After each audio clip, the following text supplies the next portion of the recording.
Hey everybody, welcome to a new vlog. I am sitting waiting for one of the first buses of the morning. I'm getting the bus into Belfast and I'm going to be spending the day there. And I figured I'd do a quick little intro here while there's no other people. Whereas when it's in the city center and maybe I don't want to talk. But it's going to be my first time by myself in Belfast, with definitely in over a year for sure, but in a long time. I never really went to Belfast by myself that often, but now there's also a few shops that I love going to, and I've kind of learned different areas that I really like, so I'm really looking forward to it. It's really foggy and I'm hoping it stays that way and doesn't turn to rain, because I would like to read in the Botanic Gardens. So I didn't bring a book because I'm going to a few bookshops. I'm going to one that I've been to before and I love it. It's beautiful. And I'm hoping to kind of end there. There's another bookshop I haven't been to yet. So I'm gonna start there, but it opens last. So it's currently like 7:45 in the morning. Miles dropped me off on his way to work. So my plan is get into the center of Belfast, then I'm probably gonna go to the Titanic Museum because I need to get my sister-in-law a birthday card, and then I'll head back more into the center and maybe grab some breakfast and this and that, and then hopefully that other shop should be open by then, so I'll run some errands first. I'm probably gonna go to Belfast Books first. That's the one I haven't been to before. Then I'll probably go Waterstones, then I'll end at Books, Paper, Scissors. And then hopefully if I've gotten something, then I can read it in Botanic Gardens. And then we'll be going to Zant's for dinner tonight, which is going to be very, very nice. So yeah, I'm looking forward to it. I will try filming clips throughout the day, probably not many talking ones. I don't think I'll film inside the bookstores because like I'm not at that point. Especially like, they are very open and everyone can see, so you can't, be discreet. So I will just film some of the beautiful outsideness, and that is what will be filmed today. Okay, so we are in the Titanic Quarter at the Titanic Museum. So there's some docks there and some artwork of workers and the SS Nomadic, and then that is the museum. If you're wondering why it's shaped the way it is basically on all four corners. It's the exact replication of the height and size of the front of the Titanic. So the idea is no matter what way you face it from, you'll be looking at the front of the ship. That's why it is shaped that way. The building there, I don't remember that one. It's been quite a while since I've been down here. I would say pre-COVID, more than likely. So yeah, I think Hamilton Dock. Yeah, I'm pretty sure that building's new. It looks new. I don't know. I think it's new. I was about to turn the camera there, but there's people and I don't want them to think I'm just, filming them. And then right there, oh, sorry, you can't see. Aha, there's the finger. Right there is the SSE Arena. So basically where you see that, woof, there's the finger, W5. If you wrap all the way around, the SSE Arena's there, and to the other side, and that's where the Belfast Giants have their games when the season is in. So I can't wait to go back to that. That'll be awesome. But it's quite artistic. I absolutely hauled booty from one bus to the next because I didn't know exactly where I would get the bus for here, and I found it quickly, but there was only like a 3-minute gap from getting off the first bus to getting on the next one, and the Titanic Museum doesn't open for 20 minutes. Absolutely no need for me to rush, but at least I can loiter around here, whereas I would have just been pausing in the center for a little bit and it would have been a bit more awkward. So you can go on the SS Nomadic. I have been on. You can go all the way to the top Miles and I were on there the very first time I visited here. One day we went around the museum, and then we went to the Nomadic afterwards, and then when my mom was here in 2019, same story, we went in the museum, and I believe we went to, we did go on the Nomadic. Yeah, we did. It's, oof, tripping. It's been a long time since I've been here, but another time we came down was down the road. There is where they had a Comic-Con once that we went to. I think that was my first trip here as well. And then in the same place they had a wedding showcase, which we went to right after I moved. So we tend to come down this way for like events. But yeah, no, I haven't been in the gift shop. Well, and I love gift shops. And to be fair, so the center of Belfast, well, would be, right there, pretty much. And to be fair, I know a few, like, local artist gift shops I could go into. Hold on. Like, that looks crazy. Huh. There's another view of the Nomadic. Insane. Sorry. There's a few gift shops I could go into where basically my sister-in-law loves the Titanic, like loves anything and everything to kind of do with the history of the Titanic. So I know there's gift shops I could go to get her a birthday card with the Titanic on it, but I'm like, it might be a bit more fitting to get a birthday card with the Titanic on it from the Titanic. But I just need to wait till they open. I'll just give you different views of the Nomadic. That's fine. Sure. No one asked for it, but everyone will get it. That looks like a Stena S to me. I'm positive that's a Stena ferry. I might be super wrong. Stena? No, it does say Stena. Oh, that's cool. I've seen them like going across the water. They would like take you across to Scotland and that. I intend to be on one day. And bus tours will take you down here, and that's how we went to the Titanic with my mom in 2019. Was we just did like a hop on hop off bus tour. So we hopped off, did the Titanic, and then hopped back on. Stena Hibernia, London. Yeah, it's definitely, well, it's Stena something. It might not be a ferry, but it's a Stena something. Sorry. It's quite foggy. It's insane how big it is. It is a pretty cool museum as well. Like, I've been to it twice, but you can go through it again. And then you see there's a little moat. It's crazy how foggy it is up in the hills. And like, I believe it's that hill where the zoo is. Yeah, there. I haven't been yet, but that's where like Cave Hill is. Where like, oh, what's the name? Is it just called? I'm trying to think of the name of the movie that's about the Belfast Zoo. Okay, I think this building's new too. How long has it been? Oh, there's a better view of like, it's kind of like moat. Okay, so it's not a ferry, it's more like a freighter. But still, I was right, it is it's a Stena line. I'm just like taking every nosy I can at the ships.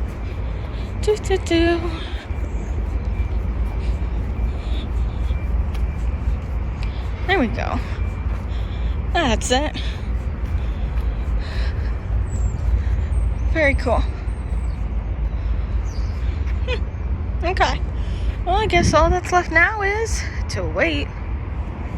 Okay, so that was a success. That was so nice. And then that was... So basically, they open at like 5 minutes to 9, but the store wasn't open yet. It didn't open until 9:30, and I was like, okay, I'll hang out. But then I was like, you know what? Do they even have cards? So and there's the bus. Bye. I'm not gonna. Yeah, it's gone. Anyway, I was like, do they even have cards? Because because I haven't looked for them before, right? So I asked the guy, and he went and checked, and they did. So I was like, that's fine, I'll wait the half hour then. So came outside, and he came running out after me, and the manager for the shop was already in, and so she was like, there's no point in you waiting half an hour. So he said to her, and she said to bring me in, so she let me come in and shop. And it's just that just makes such a pleasant experience. And I did get a card, and I got a few other things as well, because like, yeah, I haven't been in a while. And I'm horrible in gift shops. I'm really horrible, and I'm weak in gift shops. So I got myself something and Miles something, because sure, why not? But I got her a card with the SS Nomadic on it, because, you know, that was the passenger ship to the Titanic, and you can find tons of stuff with the actual Titanic. I doubt you can find a lot about the Nomadic. So anyway, I'm about to cross here, but I will show you Samson and Goliath.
So it is Monday, and I recorded kind of that day in Belfast on Saturday.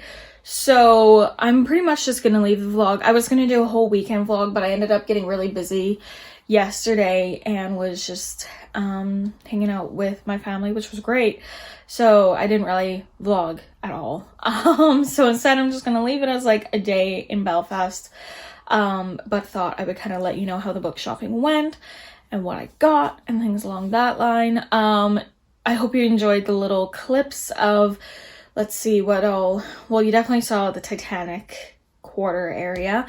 Saw Queen's University, which is right by Botanic Gardens. It's in Botanic area. And then you saw some of the Botanic Gardens.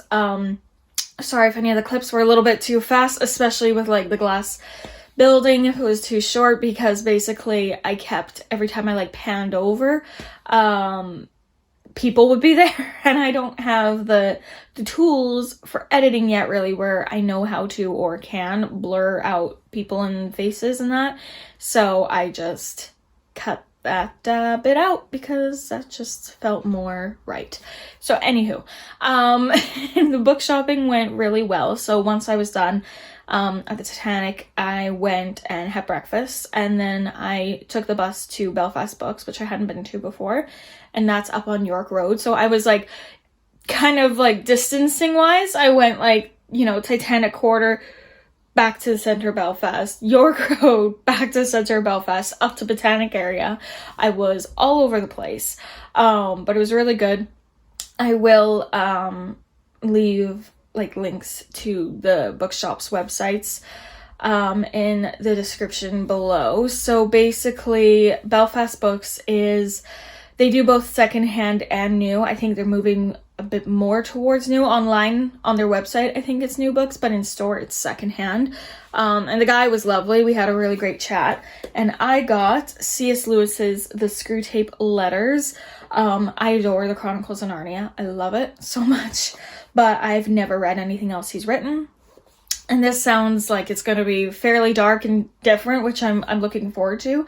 But what it's about, it says Dedicated to his friend J.R.R. Tolkien, this masterpiece of satire has entertained and enlightened millions of readers with its sly and ironic portrayal of human life from the vantage point of the demon Screwtape. At once wildly comic and strikingly original, the correspondence of the worldly wise old devil to his nephew Wormwood shows C.S. Lewis at his darkest and most playful. So I'm really looking forward to that one. I read the preface, which is essentially a letter from C.S. Lewis to the reader. And it was just very comedic and dark, and I loved it. So I'm really looking forward to reading the rest of it, especially since I'm getting into Tolkien. It's cool seeing that one was like dedicated to Tolkien, especially like I'm very aware of their friendship. So yeah. The next one I got, I've been wanting for quite a while. Well, quite a while. I only really heard about it a little bit ago, but I've been very excited. And that is Yours Cheerfully by A.J. Pierce, which is the sequel to Dear Mrs. Bird, which I read last year and loved. I do enjoy, well, I don't know if enjoy is the right word, types of books I'm interested in reading are set, around the world wars, and I love reading about most historical things, but when reading about like wars and stuff like that, I don't know if you have to be in the right mood, because like, are you ever in the mood where it's like, yeah, I want to read something like horrific, but like you have to be in the right mindset, you have to be in the right frame of mind to read that stuff, because it is very dark and very just somber. But Dear Mrs. Bird had wit in it, and it made me laugh, which is the first time a book like set around World War II has ever done that. And it was just because of the characters. It didn't romanticize how the war was, but it felt like a very accurate portrayal of what life in Britain was like at that time. And it was very, very interesting to read. There was a lot of times where it just had me kind of giggling at the wit of the characters and the amazing friendships that they had. And I was very excited when I found out that there was going to be a sequel. So I snatched this one up because it's the one with the stenciled edges with the typewriters. The one sad thing is this is hardcover and the first one's paperback, and I like them to match, but I prefer hardcovers anyway, so I'll get over it. It's fine. I don't even really know what it's about or what, where the story goes, and I don't care. I'm excited to get to it. But yeah, I think that was like the last one in store, at least that on that day. So that was in that edition. So I just snatched it up. And then from Waterstones, I got the bus up to the Botanic area, which is where Queen's University is and where the museum is, the Ulster Museum, and then pretty much across the road from the Ulster Museum, which is just down the street a bit from the university, is Books, Paper, Scissors, which I've been to a handful of times now, and I just really love. It's just very open and cheerful and just feels good when you're in there. It just feels good. So I got The Cook of the Halcyon. I'm saying this wrong, but anyway, it's by Andrea Camilleri, and it is an Inspector Montalbano mystery. I'm saying everything wrong, but I also just need coffee, so it's fine. And it's translated by Stephen Sattarelli, and basically, I do this thing where if I'm watching someone else's vlogs, let's say Simon Savage or Jack Edwards, and I'm watching their vlogs, and in the vlog they're in a bookstore shopping and filming themselves in the bookstore, I immediately am looking at the shelves behind them, like shopping the bookshelves. And in one of the vlogs, one time I saw this book and the cover just really caught my eye. And I love anything set on the water, around the water, anything to do with the water. And I was just really intrigued by it, but didn't look into it too much. And then I found it in Books, Paper, Scissors, and I read the first page and it was like, yeah, this is coming home with me. And it was just, I really like the humor of our inspector so far, it seems. And I didn't realize the author has put out a ton of stuff. So if I like it, that means I definitely have a lot to read, which is great. But I read that in Botanic for a little bit. And then I went and met my cousin for, I was about to say lunch, no, coffee. And we went back to her mom's, my aunt's, for lunch, and then had dinner, barbecue, and it was just, yeah, it was a really, really nice day, nice evening. And I think at the moment my main read is going to be the mystery, what's the name? Inspector Montalbano. Yeah, Inspector Montalbano mystery, and I'm really looking forward to that. And then I'll get back to my July TBR, but that book just kind of had me, and that's what I wanted. So anyway, I hope you are having a great day, and thank you for watching this video. I hope you enjoyed it, and let me know if you want to see more videos of me kind of going around places, and because a lot of it was kind of Titanic quarter tour area kind of thing. But like I said, I will leave links to the shops below. The guy at Belfast Books was fantastic. We had a great chat. And then at Books, Paper, Scissors, the same thing. There was a guy there too, and we just, it's great when you meet people who just love talking about books. It's fantastic. So anyway, thanks so much for watching. I hope you're doing well, and I will see you in my next video. Take care. Bye.